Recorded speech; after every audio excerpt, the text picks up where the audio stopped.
थोड़ा line cut गई थी, तो हम लोग फिर से स्टार्ट करते हैं। तो यहाँ पे हम लोग पढ़ रहे थे मुद्रास्फीति एवं अपस्फीति के अर्थव्यवस्था पे प्रभाव।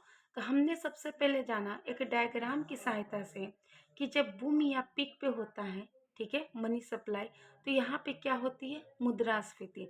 मुद्रास्फीति कब होगी, जब लोगों का डिमांड ज़्यादा हो और सप्लाई क्या हो, कम हो। और ये कब होती है ऐसा कंडीशन, जब मनी सप्लाई पूरे देश में क्या हो, सबसे ज़्यादा हो।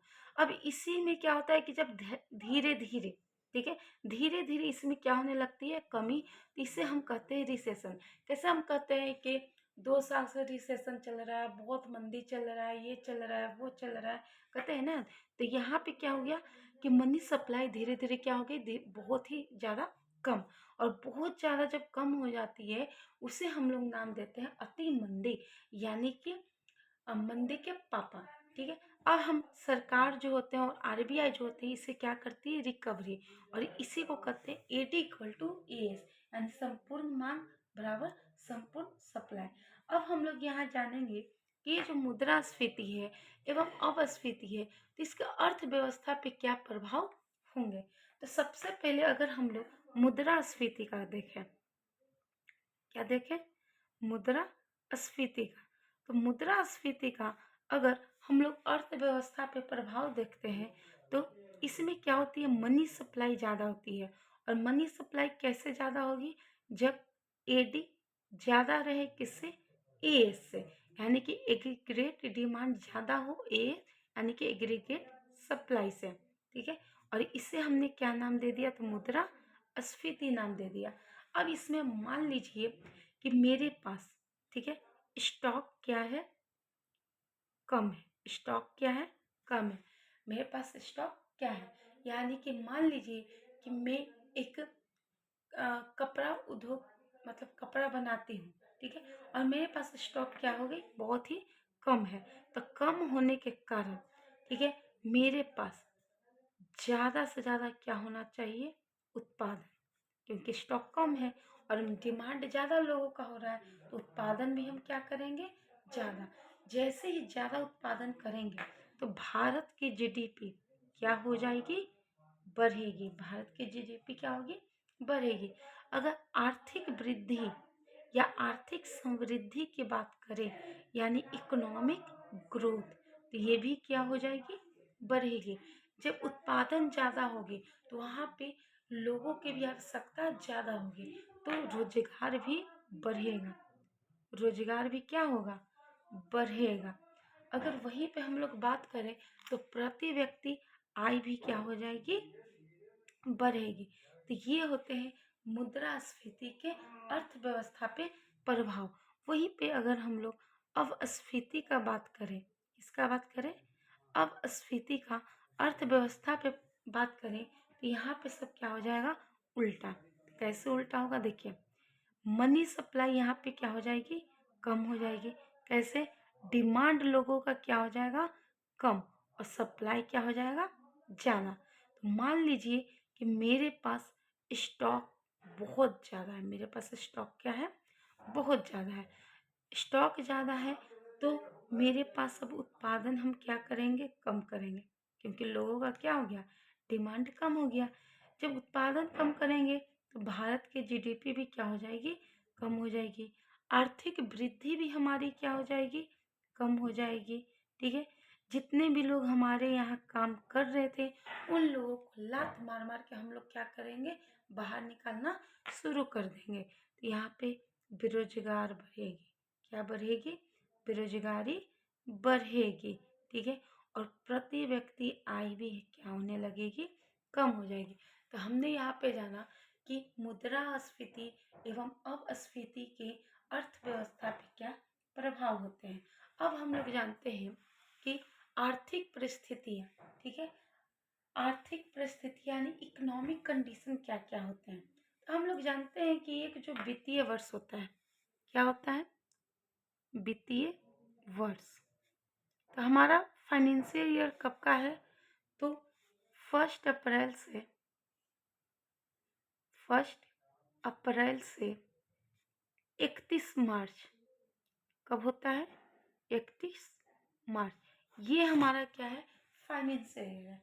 अब आर्थिक परिस्थितियों को समझने के लिए हमने इसे कई खंडों में क्या किया, बांटा है। तो चलिए इस पे हम लोग चर्चा करते हैं। तो एक आता है स्लो डाउन, एक आता है कॉन्ट्रैक्शन, एक आता है रिसेशन, एक आता है डिप्रेशन और एक आता है मेल्ट डाउन।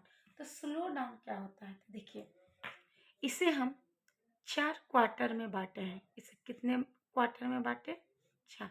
अब ये जो क्वार्टर है भैया, ये पीने वाला क्वार्टर नहीं है, ठीक है? ये हमारा फाइनेंशियल ईयर का क्या है? क्वार्टर है, ठीक है?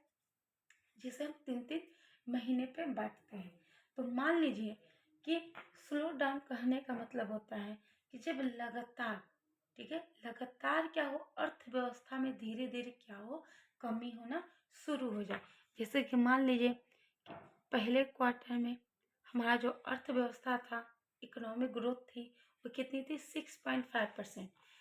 सेकंड क्वार्टर में 5% हो गया, थर्ड क्वार्टर में 4% हो गया और क्वार्टर 4 में 3.5% हो गया। यानी कि जब लगातार क्या होने लगे, हमारे अर्थव्यवस्था में कमी होने लगे, उसे क्या कहते हैं? Slow down. उसके बाद आता है कॉन्ट्रैक्शन। तो कॉन्ट्रैक्शन क्या होता है? कॉन्ट्रैक्शन करने का मतलब होता है संकुचन। इसे भी हम लोग 4 क्वार्टर में बांटेंगे। इसे भी कितने क्वार्टर में? 4 क्वार्टर में, ठीक है? तो इसमें क्या होता है कि किसी भी एक क्वार्टर में, यानी कि किसी भी वित्तीय वर्ष के एक क्वार्टर में क्या हो जाए, निगेटिव हो जाए। जैसे कि मान लीजिए कि पहले क्वार्टर में 5% इनकम था, दूसरे क्वार्टर में 4.5%, तीसरे क्वार्टर में क्या हो जाए, -2% और फोर्थ क्वार्टर में क्या हो जाए, 3%। यानी इसमें कहा गया कि वित्तीय वर्ष के किसी भी एक क्वार्टर में क्या आ जाए, निगेटिव साइन आ जाए, उसे हम लोग क्या कहते हैं, कॉन्ट्रैक्शन हो गया, यानी कि संकुचन हो गया। मंदी कहने का मतलब होता है कि जो ये 4 क्वार्टर होते हैं, कितने क्वार्टर? 4 क्वार्टर। ये 4 क्वार्टर में से किसी भी क्वा किसी भी क्वार्टर में लगातार, किसी भी लगातार 2 क्वार्टर में क्या हो जाए, निगेटिव साइन आ जाए, उसे हम क्या कहते हैं, रिसेशन, यानी मंदी। यानी मान लीजिए पहले क्वार्टर में 5.5% था, दूसरे में -2% हो गया, तीसरे में -1.5% हो गया और चौथे में 2%। इसमें आप लोग देख रहे हैं कि लगातार क्या हो गया, 2 में निगेटिव साइन आ गए, इसीलिए इसे हम लोग इसे क्या कहते हैं, रिसेशन। और रिसेशन को ही हम लोग तकनीकी रिसेशन भी कहते हैं। इसी को क्या कहते हैं, तकनीकी रिसेशन भी कहते हैं, ठीक है? डिप्रेशन का बात किया जाए तो डिप्रेशन हम लोग कहें कि डिप्रेशन जो होते हैं वो मंदी के पापा जी होते हैं, ठीक है? तो डिप्रेशन कहने का मतलब होता है, ठीक है, कि जब यहाँ पे मंदी और अपस्फीति दोनों क्या हो, एक साथ हो, यानी कि मंदी और अपस्फीति जब एक साथ हो, उसे हम लोग क्या कहते हैं, डिप्रेशन। यानी यहाँ कह सकते हैं कि मंदी और अपस्फीति दोनों क्या हो, एक साथ हो, उसे हम लोग क्या कहते हैं, डिप्रेशन।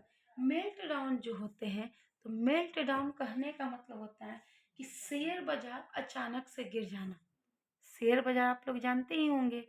तो शेयर बाजार जो होते हैं, अचानक से क्या होते हैं, उसका प्राइस गिर जाता है, उसे हम लोग क्या कहते हैं, मेल्ट डाउन, ठीक है? तो कभी भी किसी देश की, यानी हम कह सकते हैं कि कभी भी किसी देश की इकोनॉमिक ग्रोथ बतानी हो तो उसे किससे बताते हैं, तो उसे जीडीपी से ही बताया जाता है। यानी कभी भी आपको किसी भी देश की अगर इकोनॉमिक ग्रोथ बताना हो तो उससे आप किससे बता सकते हैं, तो जीडीपी से बता सकते हैं। चलिए चलते चलते हम लोग आज कुछ एक नया चीज भी सीखते हैं, जिसका नाम होता है स्टेगफ्लेशन।